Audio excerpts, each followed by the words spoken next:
नमस्कार, राज्यसभा टीवी के खास कार्यक्रम विशेष में आपका स्वागत है। मैं हूं दीपक डोभाल। कहानी पिछली सदी में शुरू हुई और आज तक जारी है।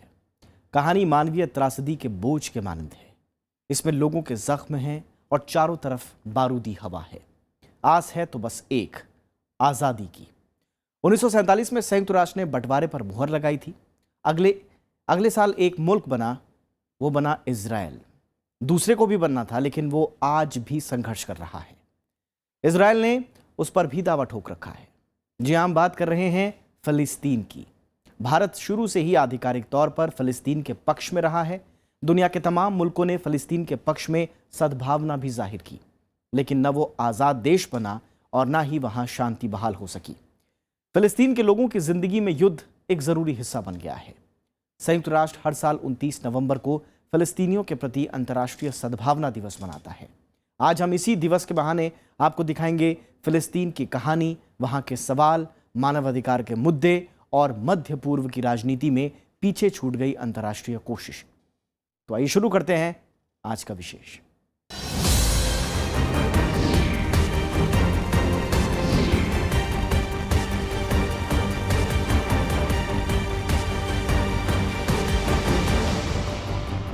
हर साल 29 नवंबर को फिलिस्तीनी लोगों के साथ अंतर्राष्ट्रीय सद्भावना दिवस मनाया जाता है।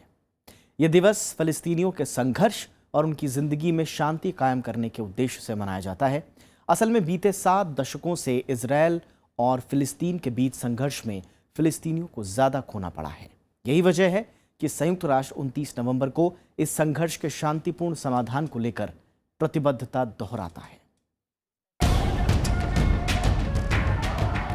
फिलिस्तीनियों के प्रति अंतर्राष्ट्रीय सद्भावना दिवस मनाने की शुरुआत 1977 में हुई। संयुक्त राष्ट्र ने 29 नवंबर को इसलिए चुना क्योंकि फिलिस्तीन के इतिहास में ये बेहद अहम तारीख है। असल में 29 नवंबर 1947 को ही संयुक्त राष्ट्र महासभा में 181वां प्रस्ताव पारित हुआ था, जिसे आमतौर पर बंटवारा प्रस्ताव कहा जाता है। ये व्यवस्था हुई थी कि फिलिस्तीन 2 हिस्सों में बंटेगा, एक यहूदी राज्य और एक अरब राज्य। यरूशलेम को खास दर्जा दिया जाएगा, लेकिन ऐसा हुआ नहीं। इजराइल तो अगले साल यानी 1948 में ही बन गया, लेकिन फिलिस्तीन आज भी आजादी के लिए संघर्ष कर रहा है। इसी के मद्देनजर 1977 में संयुक्त राष्ट्र महासभा ने 32/40B प्रस्ताव पारित किया और ये तय हुआ कि 29 नवंबर को हर साल फिलिस्तीन लोगों के साथ अंतर्राष्ट्रीय स्तर पर सद्भावना दिखाई जाए। तब से दशकों बीत गए, लेकिन फिलिस्तीनियों का संघर्ष कम नहीं हुआ। इसका महत्व ये है कि उस दिन लोग, सारी दुनिया के लोग फिलिस्तीनी की जो पैलेस्टीनियन जो स्ट्रगल है, जो लड़ाई लड़ रहे हैं, उनकी हिमायत में, उनकी मदद में करने के लिए बोलते हैं, ताकि याद रखें कि ये इस दिन फिलिस्तीन का विभाजन हुआ था और तय हुआ था कि UN रेजोल्यूशन 181 के तहत ये तय हुआ था कि एक पैलेस्टाइन में 2 स्टेट बनेंगी, एक यहूदियों की और दूसरी तरफ अरबों की। ये दिन हमें साल में एक दफ़ा ये मौका देता है पूरे वर्ल्ड कम्युनिटी को, पूरे वर्ल्ड के उन तमाम नेशंस को जो कुछ वैल्यूज़, जो हमारी डेमोक्रेटिक वैल्यूज़ हैं, जो मुख्तलिफ मुल्कों की सॉवरेनिटी को सपोर्ट करने वाले जो वैल्यूज़ हैं, उनके हवाले से हमें ये दिन एक मौका देता है कि हम फ़िलिस्तीन के मसले को समझें। 1967 में जब फिलिस्तीन पर इजराइल ने हमला तेज किया तो हालात और बदतर होने लगे।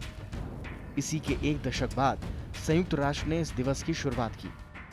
संयुक्त राष्ट्र के मुताबिक इसके जरिए अंतर्राष्ट्रीय समुदाय को ये मौका दिया जा रहा है कि फिलिस्तीनी सवाल को सुलझाने में वो आगे आएं। लेकिन संयुक्त राष्ट्र के मुताबिक आत्मनिर्णय के अधिकार में कोई भी बाहरी शक्ति हस्तक्षेप नहीं कर सकती, यानी फिलिस्तीन को अपनी आजादी की लड़ाई खुद लड़नी पड़ेगी। बाकी देश सिर्फ शांतिपूर्ण वार्ता के लिए इजराइल को प्रस्ताव दे सकते हैं। इसीलिए कई जानकार फिलिस्तीनियों के प्रति सद्भावना दिवस के मायने से संतुष्ट नजर नहीं आते। इनका मानना है कि अंतर्राष्ट्रीय स्तर पर इस मुद्दे को बड़ी लामबंदी की दरकार है।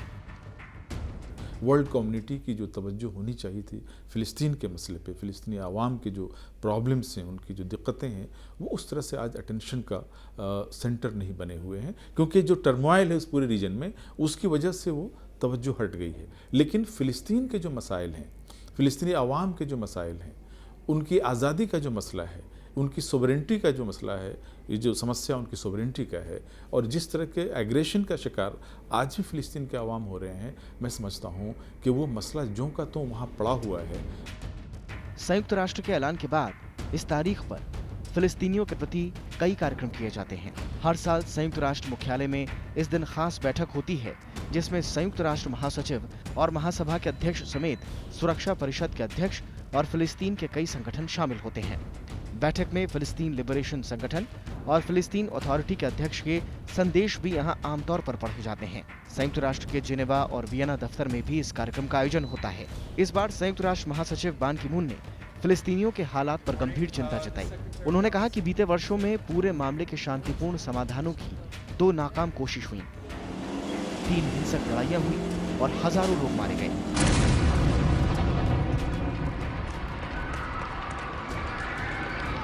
इजराइल ने गाजा की तरफ हजारों बम बरसाए, लेकिन फिलिस्तीनियों को उनका लोकतांत्रिक हक नहीं मिला।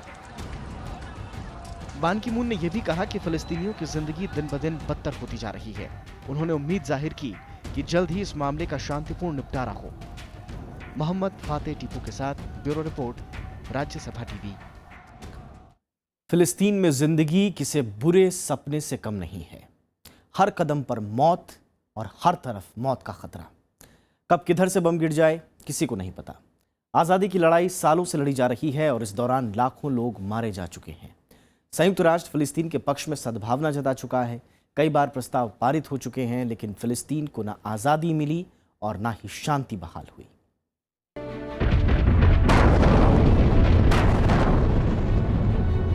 इन तस्वीरों को देखकर किसी का भी दिल दहल सकता है। बम गोलों ने फलस्तीनियों की जिंदगी से शांति शब्द काट कर रख दिया है। खासकर गाजा पट्टी में पले बढ़े लोगों की जिंदगी में बम रूटीन की तरह शामिल हो गए हैं। कभी भी इजराइल की तरफ से गोले बरस सकते हैं। इन तस्वीरों को देखिए, ये 2 साल पुरानी है। 2014 में गाजा पट्टी मौत का अड्डा बन गया था। संयुक्त राष्ट्र के मुताबिक जुलाई और अगस्त 2014 के बीच 51 दिनों में इजराइल ने यहाँ 6000 से ज्यादा हवाई हमले किए, जबकि 50,000 से ज्यादा हमले टैंक से किए गए। गाजा पट्टी का बड़ा हिस्सा मलबे में तब्दील हो गया। इस दौरान 2100 से ज्यादा फलस्तीनी मारे गए, जिसमें 1462 आम लोग थे। संयुक्त राष्ट्र के मुताबिक मरने वालों में बच्चों की तादाद 1/3 थी। ह्यूमन राइट वॉच के मुताबिक 22,000 घर तबाह हो गए और 1,08,000 लोग बेघर हो गए, जबकि दसियों हजार लोगों की जिंदगी से पानी, बिजली जैसी बुनियादी सुविधाएं छिन गईं। वहीं दूसरी तरफ जवाबी कार्यवाही में हमास और फलस्तीनी लड़ाकों ने 1700 से ज्यादा मोर्टार और 4800 से ज्यादा रॉकेट हमले किए। इन हमलों की जद में इजरायली बस्तियां थीं। इस हमले में 5 इजरायलियों की मौत हुई, जबकि 63 लोग घायल हुए। इजराइल की तरफ से हुए हमले पर उस दौरान चारों तरफ चर्चाएं हुई और फलस्तीन के पक्ष में कई देशों ने समर्थन जाहिर किया। फिलिस्तीन को लेकर के जिस तरह का एग्रेशन इसराइल कर रहा है, जिस तरह के वहाँ मासूम बच्चों को जिस तरह से टारगेट किया जाता रहा है, जिस तरह से जब भी चाहता है इसराइल अपने टैंक्स को लेकर के दाखिल हो जाता है फिलिस्तीन के इलाकों में और मासूमों पर बमबारियाँ होती हैं, इन सब को लेकर के वर्ल्ड ओपिनियन हमेशा फिलिस्तीन के हक़ में रहा, हमेशा इसराइल के ख़िलाफ़ रहा। लेकिन इसके बावजूद चूँकि वर्ल्ड की जो बड़ी ताकतें हैं उनके अपने इंटरेस्ट उसमें इन्वॉल्व हैं, इसलिए उस मसले का हल आज तक निकल नहीं सका। ये बहुत ही अनफॉर्चुनेट मामला है। मौत का सिलसिला 2014 में थमा नहीं, 2015 में भी कमोबेश यही मंजर देखने को मिला। बीते साल इजरायली हमले में 120 फलस्तीनियों की मौत हुई, जबकि 11,953 लोग घायल हो गए। दूसरी तरफ हमास और फलस्तीनी संगठनों की तरफ से हुए हमले में 17,000 इजरायली नागरिक और 3 सैनिकों की मौत हुई, जबकि 167 लोग घायल हो गए। दुनिया भर में शांति और सद्भाव की तमाम कोशिशें हुई, लेकिन ना तो इजराइल की तरफ से हमला रुका और ना ही फलस्तीन की तरफ से जवाबी कार्रवाई। संयुक्त राष्ट्र महासचिव बान की मून ने 2016 के हालात पर गंभीर चिंता जताई है। उन्होंने कहा कि इजरायली हमले में बीते साल के मुकाबले 2016 में 2 गुने फलस्तीनी घर तबाह हुए। गाजा में आपातकालीन मानवीय त्रासदी जारी है। 20 लाख फलस्तीनी बुनियादी सुविधाओं से महरूम हैं। आम लोगों की जिंदगी पर दो धारी तलवार लटकी रहती है। 2014 में गाजा में 25 फलस्तीनियों को हथियारबंद संगठनों ने मौत के घाट उतार दिया। इन पर इजराइल की मदद करने का आरोप था, जबकि सैकड़ों लोगों की गिरफ्तारियां हुईं। मानवाधिकार के अंतर्राष्ट्रीय कसौटी पर अगर फलस्तीन को कसा जाए तो हालात कल्पना से भी ज्यादा खराब हैं। उम्मीद की जा रही थी कि शायद पीस टॉक्स जो शुरू हुई थी कि उसके माध्यम से सारा मसलों का हल निकल आएगा, लेकिन अभी तक ऐसा कुछ नज़र नहीं आता। यही नहीं बल्कि हर रोज़ हर दिन फ़िलिस्तीनियों की ज़मीन पर इनका कब्ज़ा बढ़ता जा रहा है और वहाँ पे ये यहूदी बस्तियाँ बना रहे हैं और फ़िलिस्तीन बेघर होते जा रहे हैं। 2004 में अंतर्राष्ट्रीय अदालत के आदेश के बावजूद इजराइल ने कई जगहों पर दीवार बनाना जारी रखा है। इन दीवारों के चलते फलस्तीनियों का एक जगह से दूसरी जगह तक आना जाना भी बंद हो गया है। अप्रैल 2014 में फलस्तीन इजराइल शांति वार्ता के विफल होने के बाद अंतर्राष्ट्रीय हलकों में कोशिशें जारी रहीं, लेकिन ये कामयाब नहीं हो पाईं। अक्टूबर 2015 में फ्रांस ने फिर से शांति के लिए अंतर्राष्ट्रीय गोलबंदी की कोशिश की। 3 जून 2016 को पेरिस में इस मामले पर मंत्री स्तरीय अंतर्राष्ट्रीय बैठक हुई। अगस्त में रूस ने इजराइल और फलस्तीन के बीच वार्ता कराने का प्रस्ताव रखा, लेकिन हालात जस के तस बने हुए हैं। मोहम्मद फातेह टीपू के साथ ब्यूरो रिपोर्ट, राज्यसभा टीवी। और अब आपको बताते हैं कि आखिर फलस्तीन का विवाद है क्या। ये समूचा विवाद तकरीबन 70 साल पुराना है और इसकी शुरुआत दूसरे विश्व युद्ध के बाद हुई। तब से यहाँ हजारों लोग अपनी जान गंवा चुके हैं, लाखों बेघर हैं। लेकिन और पीछे जाने पर आपको पता चलेगा कि जड़ काफी गहरी है।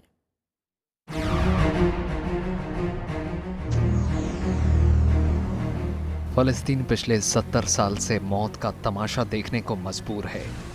हर तरफ तबाही और विनाश का मंजर है। द्वितीय विश्व युद्ध के बाद से ये इलाका ना थमने वाले संघर्ष का केंद्र बना हुआ है। मलबे के ढेर बने मकान और शरणार्थी कैंप में पलता जीवन फलस्तीन की सही तस्वीर बयान करते हैं।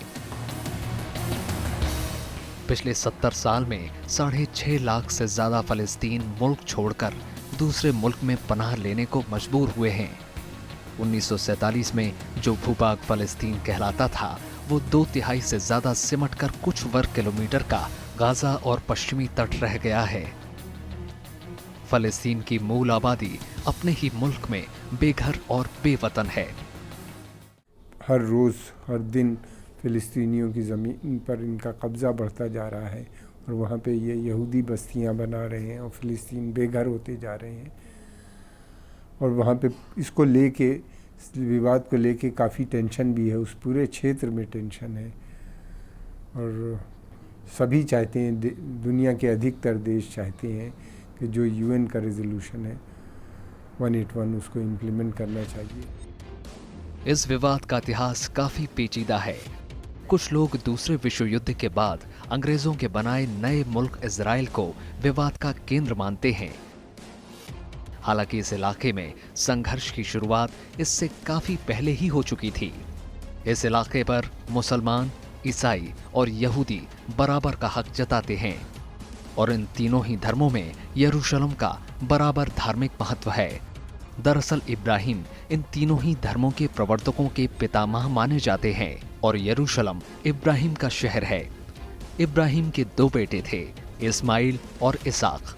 इस्लाम धर्म के प्रवर्तक मोहम्मद इस्माइल के वंशज हैं, तो इसाक के वंश में यहूदी धर्म के प्रवर्तक मूसा और ईसाई धर्म के प्रवर्तक ईसा का जन्म हुआ।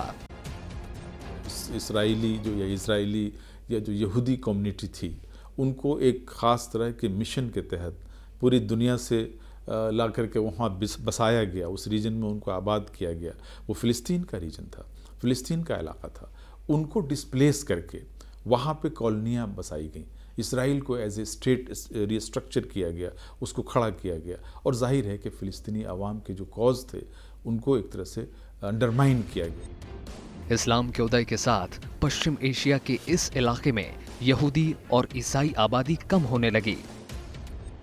1980 के आसपास यहाँ धर्म के नाम पर इलाके के मुस्लिम, यहूदी और ईसाइयों के संघर्ष छिड़े। इसके बाद ये इलाका ब्रिटिश और ऑटोमन सत्ताओं के संघर्ष का केंद्र बना। इस दौरान यहाँ यूरोप से लाकर करीब 65,000 यहूदी बसाए गए। 1914 में यहाँ अरब मूल के लोगों की आबादी करीब 5 लाख थी। 1922 से ये इलाका ब्रिटिश हुकूमत के कब्जे में था। इस दौर में भी यहाँ यहूदियों और फ़लस्तीनियों के बीच दबदबे की जंग जारी थी। यहूदी अपने लिए नया देश बनाने की मांग कर रहे थे। 1917 में ब्रिटिश के तत्कालीन विदेश मंत्री लॉर्ड बल्फोर ने यहूदियों से वादा किया कि फ़लस्तीन उनका नया देश होगा। पूरा रीजन था वो एक तरह से इसराइली एग्रेशन का शिकार हुआ, और वर्ल्ड कम्युनिटी ने, ख़ासतौर से अमेरिका का या इवन यूरोप के भी कंट्रीज़ का भी उसमें बड़ा रोल रहा है कि जिन्होंने इसराइल की फ़िलिस्तीन की ज़मीन पे इसराइल को ला करके वर्ल्ड से, पूरे दुनिया से यहूदियों को जमा करके उन्होंने ला करके वहाँ बसाया, और एक ऐसा मसला खड़ा कर दिया कि जिससे फ़िलिस्तीनी अवाम की जो अपनी सॉवरेनिटी थी, उनका जो अपना रीजन था, उनका जो अपना मुल्क था, वो एक तरह से एग्रेशन का शिकार हो गया। हिटलर के उदय के साथ यूरोप में यहूदियों की मुश्किलें बढ़ने लगी। लाखों यहूदी अपनी जान बचाकर यूरोप से भाग निकले। 1922 से 1939 के बीच 3 लाख से ज्यादा यहूदी फ़लस्तीन पहुंचे। 1940 आते आते स्थानीय लोगों ने बाहर से आने वाले यहूदियों का विरोध शुरू कर दिया। कई जगह हिंसक टकराव हुए, लेकिन ब्रिटेन ने अरबों के विरोध को दबा दिया। इसी बीच 30 नवंबर 1947 को संयुक्त राष्ट्र ने विवाद वाले इलाके को यहूदियों और अरबों के बीच बांटने की योजना को सहमति दे दी। समझौते के मुताबिक 15 मई 1948 को इलाके से ब्रिटेन ने अपना कब्जा छोड़ दिया, लेकिन अंग्रेज जाते जाते इलाके का नक्शा हमेशा के लिए बदल गए। 546 से ही चल रहा है ये मसला, 1946-47 के से ही ये मसला एक तरह से वहाँ है, और उसका हल आज तक नहीं निकल सका, क्योंकि जो पुष्टपनाही है, जिस तरह का सपोर्ट, जिस तरह की बैकिंग इसराइल को हासिल है दुनिया की बड़ी ताकतों की जानिब से, उसकी वजह से ये मसला आज तक हल नहीं हो सका। 15 मई 1948 को नए देश के रूप में इजराइल का जन्म हुआ। पड़ोस के अरब देशों ने इसका विरोध किया। इजराइल और अरब देशों के बीच जंग छिड़ गई, लेकिन पश्चिमी देशों की सहायता से इजराइल ने अरबों का विरोध कुचल डाला। फ़लस्तीन के बड़े इलाके पर इजराइल ने कब्जा कर लिया। लाखों की तादाद में फ़लस्तीनी मुल्क छोड़कर भागने को मजबूर हुए। इसके बाद शुरू हुआ संघर्ष का कभी न रुकने वाला सिलसिला। इजराइल का भूभाग बढ़ता रहा, फ़लस्तीन नक्शे पर बनी बंदियों में सिमटता रहा।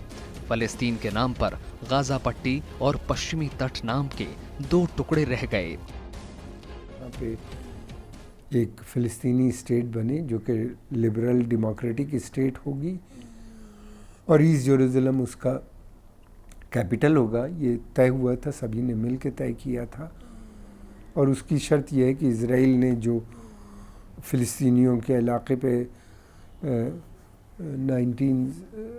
1967 में जो कब्ज़ा किया था, उस कब्ज़े को से वो ज़मीनें से वो अपना कब्ज़ा वापस करेगा और वहाँ पे ये अपना हुकूमत बनाएंगे। 1967 में अरब देशों और इजराइल के बीच दूसरी जंग हुई। 6 दिन के इस संघर्ष में इजराइल ने गाज़ा पट्टी समेत कई और इलाकों पर कब्जा कर लिया। तब तक पश्चिमी तट जॉर्डन के पास था। 1969 में यासीर अराफात ने फ़लस्तीन की सत्ता संभाली। 1973 में सीरिया और मिस्र ने सिनाई और गोलान इलाके को छीनने के लिए इजराइल पर हमला किया, लेकिन नाकामयाब रहे। 1978 में मिस्र और इजराइल के बीच कैंप डेविड संधि हुई, लेकिन इलाके में शांति कायम नहीं हो सकी। 1982 में इजराइल ने लेबनान पर हमला कर बेरूत में सैकड़ों फलस्तीनी शरणार्थियों को मार डाला। इस बीच में फलस्तीन की जमीन पर नई यहूदी बस्तियां बसती रहीं। स्टॉक्स कई बार हुई, कई बार कोशिश की गई। इजराइल अभी तक वहाँ से उसने विड्रॉ नहीं किया, बल्कि उसका मानना ये है कि वहाँ पे ऐसा लगता है कि वो एक ग्रेटर इजराइल बनाने की कोशिश कर रहे हैं। वहाँ पे जो बहुत रेडिकल फोर्सेस हैं वो पावर में है इस समय, वो किसी तरह का कंप्रोमाइज़ फ़लस्तीन से करना नहीं चाहते और फ़लस्तीन के ख़िलाफ़ दमन की नीतियाँ भी लगातार उनकी चल रही हैं। 1987 में पश्चिमी तट और गाजा पट्टी में फलस्तीनियों ने फिर से आज़ादी का आंदोलन शुरू किया। 1993 में यासिर अराफात ने इजराइल के साथ ओस्लो में शांति संधि की। संधि के तहत पीएलओ और इजराइल ने एक दूसरे को मान्यता दे दी। इसके साथ ही पश्चिमी तट और गाजा में एक निश्चित सीमा तक फलस्तीन को शासन करने का अधिकार मिला। हालांकि इजराइल बाद में मुकर गया और उसने फलस्तीन को आज तक आजाद देश नहीं माना। 2000 में इजराइल ने पश्चिमी तट के एक बड़े हिस्से पर कब्जा कर लिया। 2008 में इजराइल में हमले कर गाजा में सैकड़ों लोगों को मार डाला। 2011 में फलस्तीन ने संयुक्त राष्ट्र में फलस्तीनी राज्य को स्वीकार्यता दिए जाने की मांग की। इसी साल नवंबर में उसे यूनेस्को की सदस्यता हासिल हुई, लेकिन फलस्तीनियों का आजाद देश पाने का सपना अभी भी पूरा नहीं हो सका है। मोहम्मद फातेह टीपू के साथ जैगम मुर्तजा, राज्यसभा टीवी। फिलिस्तीन की इस कहानी के बाद अब आपको एक बार फिर दिखाते हैं उसके अंदर क्या चल रहा है, किस तरह की गुटबंदी वहां काम कर रही है और उसके चलते कैसी राजनीतिक उथल पुथल से लोगों को गुजरना पड़ता है। हमास और फतह आंतरिक संगठन है और इन दोनों के बीच आपसी मतभेद ने फिलिस्तीनी जनता को उभरने का मौका ही नहीं दिया। जाते जाते आपको फिलिस्तीन की आंतरिक राजनीतिक से जुड़े हुए इस खास दस्तावेज के साथ छोड़े जा रहे हैं। नमस्कार। फिलिस्तीन के रामल्ला में सत्ताधारी फतह की 7वीं कांग्रेस की तैयारियां पूरी हो चुकी हैं। चप्पे चप्पे पर सुरक्षा बल तैनात हैं और देश भर से प्रतिनिधि देश के सियासी भविष्य का फैसला करने के लिए शहर पहुंच चुके हैं। पिछले 7 सालों में फतह की ये पहली कांग्रेस है, लिहाजा सबकी निगाहें सम्मेलन पर टिकी हुई हैं।